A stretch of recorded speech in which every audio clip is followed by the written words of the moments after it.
on It's Supernatural. Arrested, beaten, and tortured for his faith by sadistic Middle East terrorists, Jesus rescues an Egyptian Muslim from the horror of death by crucifixion. Do angels exist? Are healing miracles real?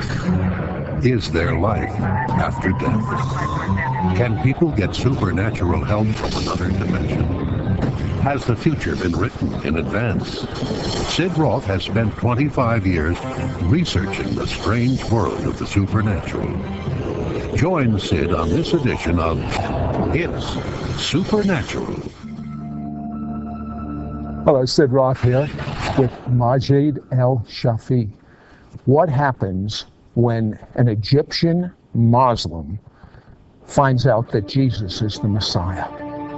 The religious police put him in interrogation and try to kill him. His family disowns him.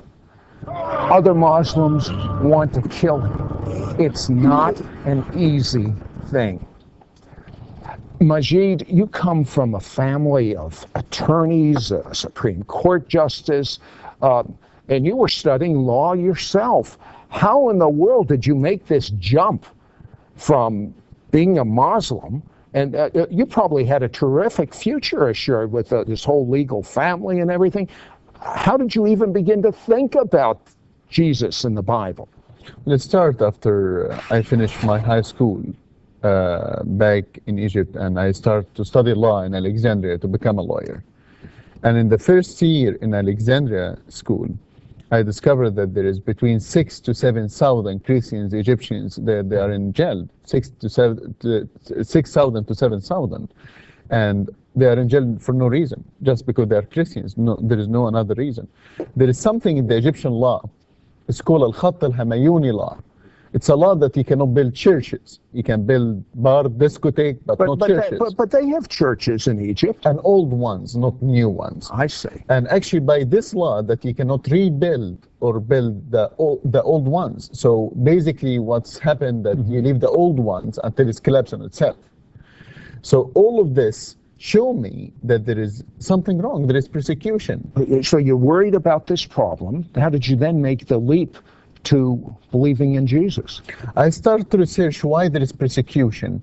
From my knowledge, when there is a persecution, that means that the enemy tried to hide something, that somebody tried to hide. Why you persecute some people, you know? You have a real legal mind. Yeah, exactly. And I went to my best friend, his name is Tamer. Tamer was Christian, I was Muslim. And I told him, Tamer, why there is persecution happening to the Christians? And Tamer told me, listen, if I answered you, my answer can affect our friendship together. But I will give you a book. In this book, you will find answer for every question that you have. My first time I opened this book, it was a book about justice and love and forgiveness, more than about law. It's called the Holy Bible. And first time I opened the Holy Bible was chapter John 8. And in John 8, they bring a lady commit adultery, throw her in front of the Lord, told him, yes, judge her according to the law of Moses. He started to write down on the sand by his finger. They repeated the question again. The Lord looked at all of them, told them, who without sin cast her the first stone? And the only one who can cast the first stone was the Lord himself, Jesus, because he is the only one have no sin. But he didn't. They left. He looked at the lady, told her, go sin no more, I forgive you. And this was my first time I see true forgiveness. True forgiveness. I started to read the Quran, I started to read the Bible, I started to compare between both of them.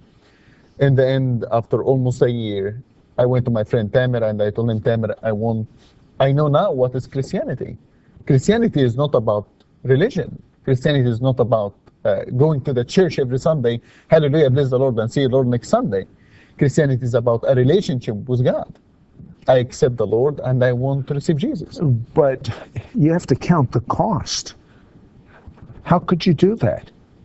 Your heritage, your family, your career. Nothing of that equal anything. If you know that your soul in the end will end in hell. Okay, you started an organization to help the Christians in prison and the rights for Christians. Yes. And how large did the organization become in Egypt? Well, we started by 7 members, and after that we ended in 2 years, 24,000. 24,000? In one. Okay, in one then he writes a book about what he believes, and he gets arrested. What happened when you got arrested? August 15, 1998. 1:30 in the morning, I heard knock on my door. I went to open the door. An officer asked for a name. I told him, a gentleman asked for a name. I told him nobody here by this name. 2 minutes later, five soldiers, 2 officers, they came, they broke the door, they took me from inside. They put me in the police station. It's called the Zogli police station. It's behind the Egyptian parliament. They told me, we know who you are. We know about the book that you wrote, the organization that you built. One thing we don't know, that who is the rest of your group. I told them, I don't know which group, I don't know which organization, and if you know everything about me, why are you asking me? They told me, you want to play tough, we can play tough together. I told them, tough is my middle name, you have no idea. They took me next day to Abu Zabal jail. Abu Zabal jail, known in the Middle East to hell on earth. And Abu Zabal jail, let me just tell you a few information about the persecution system in the Middle East. As the people listening to us now, they have no knowledge about what's happening. And first, they change your name in the official papers. So if your family or any human rights organization ask about you, you are not exist. Really? In the official papers. The officers that they are torturing you, they're always wearing masks. You cannot see their faces. They always call each other by numbers, not by names. And every day was different, the level of torture. So if you stay, day number 1, they take this level of torture. If you didn't speak, they take you to higher level. I spent there 7 days. For me, like 700 years. Hold that thought. They end up crucifying him. I'm not kidding. Don't go away. Be right back. We'll be right back to It's Supernatural. Both Maajid El-Shafi's supernatural testimony and his documentary expose, Behind the Front Line, are yours on one high-quality DVD for a donation of $25. Shipping is included. Please ask for offer number 1054. On the DVD, you'll hear Maajid share from his heart why he left the Muslim faith and became a Christian. You'll be moved to tears as you watch the dramatic recreation of the suffering, torture, and miraculous intervention of God that delivered him from the jaws of death. They condemned me to die, but Jesus gave me life. And on the same DVD, Maajid will take you behind the front line of the Israeli-Hezbollah conflict and reveal the truth that the news media is hiding from the American people. You'll see firsthand the suffering of Jewish, Christian, and Arab citizens in Israel at the hands of the Hezbollah terrorist organization. Call now and get both Maajid's entire dramatic testimony and his documentary expose, Behind the Front Line, on this one high-quality DVD for a donation of $25. Shipping is included. Please ask for offer number 1054, or you can write to Sid Roth. It's Supernatural, Post Office Box 1918, Brunswick, Georgia 31521. Please specify offer number 1054, or log on to sidroth.org. Don't miss out on getting this DVD. It will change your life forever. Call or write today. We now return to It's Supernatural. Hello, Sid Roth here with Maajid El-Shafi. Now, Maajid, you said they arrested you because you're living in Egypt. You are Muslim, you're a law student, you start an organization for Egyptians that believe in Jesus. There's all sorts of persecution going on. You write a book. They haul you in. They want the names of the other Christians associated with you. You refuse to tell them. And then, did you know that the torture would be as bad as it was, or did you not know this? Christians is like bag of tea. You don't know how strong they are until you throw them in hot water. So I didn't know, but I expected something like that. Okay, each day they got progressively worse, and is it true that they told you what they were going to do the next day so you would think about it? Yeah, basically. It's a mental thing as well as physical. It's a mental warfare, of course. Day number 1, they shaved the hair of my head, they put my head in cold and hot water. When I say cold water, it's a frozen water almost. And when I say hot water, there is smoke coming out of it. And they took your head 1 minute here, 1 minute there. After that, they took me back to my cell. They told me, you tell us the name of your friends. I told them, to be honest with you, I didn't take shower for a long time and I enjoy the cold and hot water. You got chutzpah, that's a Hebrew word, nerve. And I look handsome without hair. And seriously, if you see, I keep the style a little bit. The more that you smile, the more that you show them no fear, they lose their control. Day number 2, they carry me, they put me upside down. Half of my body was on the ground, the another half was hanging. They burned me by 3 cigarettes, they slashed my back. They beat me by every way possible. In the day number 2, the only thing that I can really remember in day number 2 was the taste and the smell of my blood. They took me back to my cell. They told me, tell us the name of your friends. I told them no. And they told me, do you know what will be your punishment when tomorrow, if you didn't tell us, you're tortured tomorrow? I told them no. They told me that we release 3 dogs to attack you. The 3 dogs trained to attack human beings, to eat flesh. And they closed the door. If you are in my place, what do you do? They put the dogs in the cell and then locked the door with you in there? No, they was telling me the day before. Yes. We are still day number 2. No, I understand. Yeah. Okay. And so they opened the door. Day number 3, if you are in my place, what do you do? I just prayed to the Lord and I told him, Lord, just take me home. Basically, just, kill me before tomorrow morning. That would have to be a horrible death, to have these attack dogs. And I was scared because I was afraid that under heavy torture, I can mention the name of my friends. I'm still flesh and blood. Day number 3, they open the door. My cell is dark. The corridor, the light in the corridor is red light. They open the door. You can see the shadow. The 3 dogs getting closer and closer, and you can hear their noise, their voice, the feet. And I went and I sat down in the corner, and I waited for pain and agony, and I covered my face by my own hand. And the dogs get closer and closer and closer, and suddenly I couldn't hear the noise. I couldn't hear their voices. I took my hand away from my face to see what's happened. The 3 dogs sitting around me, none of them attacked. Soldiers and officers start to kick the dogs to attack. Yes, of course. You see, these dogs train to listen to their master, but there is no higher master than Jesus Christ. Long story short. They took the set of the 3 dogs, and I can hear the soldier telling them maybe they're sick. Bring me another set of 3 dogs. They bring another set of 3 dogs. Another set of 3 dogs sit in the same position, but the middle one took a step forward, and he licked my face. Well, what did the guards think about that?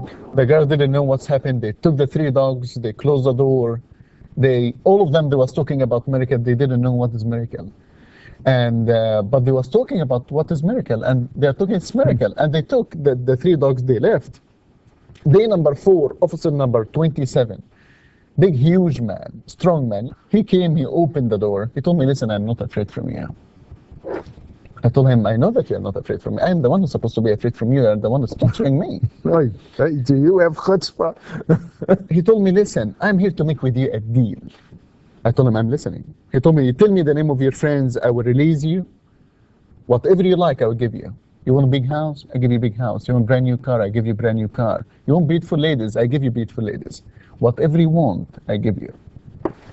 I told him, I like it. I will take the deal. But first, I didn't eat for 3 days. Go bring me food, and after that, we'll talk together. He told me, whatever you like to eat. I told him, shish kebab. And trust me, shish kebab is much better than McDonald's. But anyway, so he went to bring the best shish kebab. I sat down, I ate. He told me, now you tell me the guys who work with you. I told him, listen, our group is a big, huge group. Of course. I cannot give you all their names. I cannot remember all of them. But I will give you the name of our leader. You can catch him, and he can tell you exactly the rest of our groups. He told me the leader. I thought that you are the leader. I told him, no, sir, I'm just a servant. He told me, okay, give me the name of your leader. I told him the name of our leader, Jesus Christ. If you can catch him, catch him. Oh, my goodness. Now, he didn't react too well to that. No, he didn't like it. What did really. he do? Well, officer number 27, he punished me 2 punishments. The first punishment that he slapped my face. And he was a strong, big man. I hit the wall. Officer number 27 didn't know that later on I will be in your show making fun about it. He didn't know that. He thought that he broke my spirit, but he was wrong. Later on, they took me. My second punishment is the reason that I don't sleep in the night. Until now, I have nightmares. They took me to another dark room, and they had a piece of wood, a cross shape. They took off my clothes, and they crucified me for 2 days and a half. Not nailed. No nailed. They tied your hand, your neck, your waist, your arms, your feet, your legs. And in the end of the 2 days and a half, they bring an Egyptian knife, it's called mangle, and they make cut to the back of my left shoulder, and they put lemon and salt on the open wounds. How much can one human take? And one human with God or without God? That's the question. I'll tell you what, hold that thought. We'll be right back, because they could not break him. And what do you think about these attack dogs not attacking him? Sounds like Daniel in the lion's den. Be right back after this word. We'll be right back to It's Supernatural. One new man. The convergence of Jews and Gentiles. The two becoming one new man in Yeshua. When Jews and Christians become one new man in Messiah Jesus, we will experience a move of God such as the world has never seen. If you want to experience an explosive outpouring of God's Spirit, God's love, God's power, then log on to www.sidroth.org to learn more about the one new man. We now return to It's Supernatural. Well, I said off here with Mاجد, and I don't know about you, but how can a human take what he went through? So they did succeed. They didn't break him, but they sure broke his body. And they take him to a hospital, if you could call it such a thing as a hospital. And he is so thirsty. They don't expect him to ever walk out of that hospital alive. He's so thirsty. What happened, Mاجد? And I slept thirsty in this night, and the Lord came to me in vision, and he gave me water in his hand. And he told me, if you drink my water, why do you need any another water? And I drink from the river, basically, of his hand. And next day I will start to move my hands, and a week later I start to move my arms, I start to move my body, and I was healed completely to the picture that you see. This. Okay, but his friends recognize now that he's healed, he has a new problem. They still want to get him. And so he has to get out of Egypt. Now he's surrounded with other Arab countries. He's a Muslim that has rejected his faith, now believes in Jesus. The only country that he could possibly go to was Israel. What did you think of Israel? I didn't know anything about Israel before I go there. What about the Jewish people? I didn't know anything about the Jewish people. The only thing that I know is the propaganda that they having in the Arab community. So why would you want to, if you knew the propaganda, why would you want to go to Israel? Because the enemy of my enemy is my friends. I got you. So he has a bold escape, actually on a jet ski. He gets to Israel, and this is amazing. You fall in love with the Jewish people. In fact, when you recently, the Lebanon-Israeli war, you were actually there for the last 3 days. Tell me what this means to you. Well, in the last 3 days in the war, we did the human rights observer mission to go there to see the war between Hezbollah and Israel. And what you see now is ball bearings, which is the Hezbollah. They put it, Hezbollah. They use it in their missile, in their rockets. Why? To hit the Israeli civilians. You see, when you use weapon like this is like the rocket that hit Haifa during the war, carrying 40,000 of these ones, of this small little boat.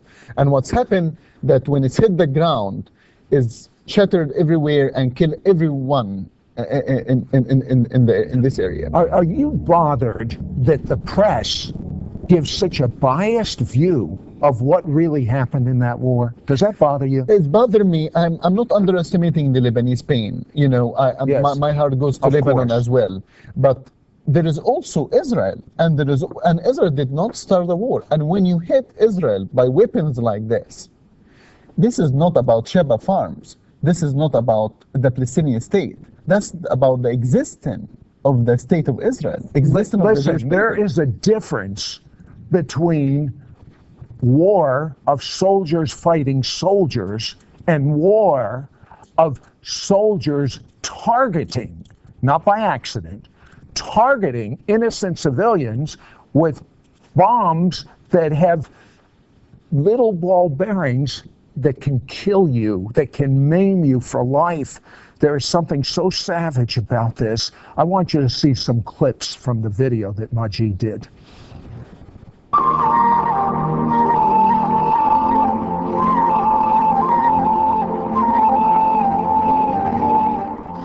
It was a big shock, because since 1948, this city was never under fire or never in a state of war. It's for the first time that we were under a shell of rockets. It brings you to a state that you can do nothing, because you stay behind walls and in secure areas and just wait that the rocket will hit your head. Those who are carrying 40 kilos of ball berries, this is a small metal which is inside, and once the rocket hits a solid ground, it scatters around in a vicinity of 1,000 meters. And whoever stands in this vicinity gets killed. It's simply horrific, meaning it simply tears a body apart. It doesn't give the person, when a regular bomb falls, it gives the person a chance. This doesn't give you a chance. It simply throws holes into you. And this is simply inhuman. This is something which is not done. These missiles are made by Syria. Countries do not produce these kind of missiles. It's simply, the only purpose of this missile is to kill, and preferred to kill civilians. And this is something that the world cannot tolerate. At Haifa's Rambam Hospital, Maajid prays with Israeli Arab Christians Nicola and Sana Hayek. Sana's spinal cord was pierced by a single ball bearing from an exploding Hezbollah missile. The mother of 3 children, aged 3, 5, and 11, is now paralyzed from her waist down. We are here in Kiryat Shmoni. This is a house. A family, civilian family, was living here, and the Katyusha fall on the house. And this is pieces and part of the Katyusha. And as you can see, it's a civilian. His house belonged to a family. It's not a military base. It's not anything about army.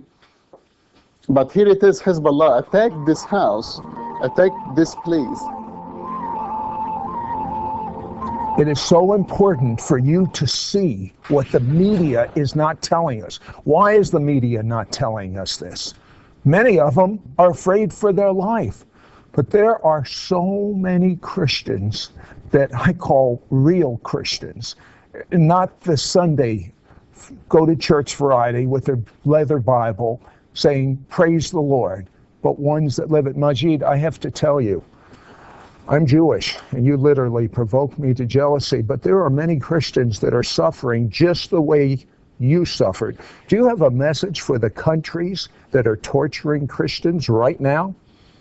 The persecuted Christians, my message is, the persecuted Christians is dying every day, but they still smiling. They are in very deep dark night, but they still have the candles of the living God. Our enemy have very strong army, have very strong weapon, but we have the Lord Almighty. Believe me when I tell you, they can kill the dreamer, but no one can kill the dream. And that's my message. I have an idea. I have an idea for peace. I would like to tell President Bush this. Maybe I won't get the Nobel Peace Prize, but I have an idea for peace. How in the world, in the Middle East, which the whole world is jockeying in right now, trying to figure out how to have peace when there is no peace. How can Arabs and Jews ever get together? How can Muslims and Jews ever get together? Do you really think that you can legislate this? Yes, you can, for a short period of time, and then it'll be worse than the short peace that you had. But God has a solution. Tell me the emes, the truth. What do you feel about Israel and the Jewish people? Look in that camera and tell them what you feel about Israel and the Jewish people, just quickly. What I know or what I feel about Israel, they have the right to exist. They suffered and they have the right to exist. We need to understand that Israel and the Jewish people, they suffered a lot in the past. And it's about time that Christians and Jews together, even secular, they understand that we need to help, we need to stop, we need to be there for them. That's how I feel. Give me your hand. I'm going to tell you something. We are one new man in Messiah.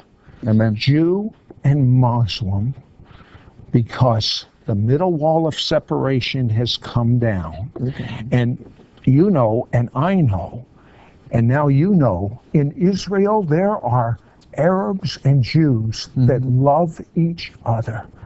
And we're going to spread this love. It all comes from the King of the Jews, Yeshua, Jesus the Messiah. And he's removing the spiritual scales from the eyes of Jewish people right now. He's removing the spiritual scales from the eyes of Arabs and Muslims right now, so that we could be one, so the world will believe. Amen.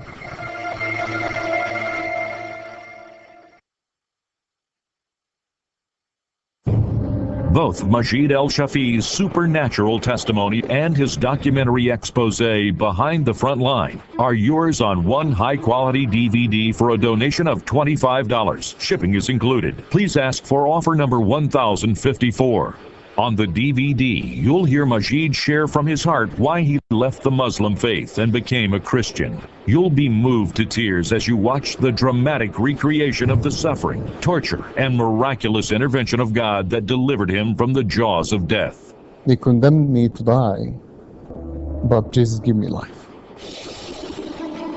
And on the same DVD, Maajid will take you behind the front line of the Israeli-Hezbollah conflict and reveal the truth that the news media is hiding from the American people. You'll see firsthand the suffering of Jewish, Christian, and Arab citizens in Israel at the hands of the Hezbollah terrorist organization. Call now and get both Maajid's entire dramatic testimony and his documentary expose, Behind the Front Line, on this one high-quality DVD for a donation of $25. Shipping is included. Please ask for offer number 1054, or you can write to Sid Roth. It's Supernatural, Post Office Box 1918, Brunswick, Georgia 31521. Please specify offer number 1054, or log on to sidroth.org. Don't miss out on getting this DVD. It will change your life forever. Call or write today.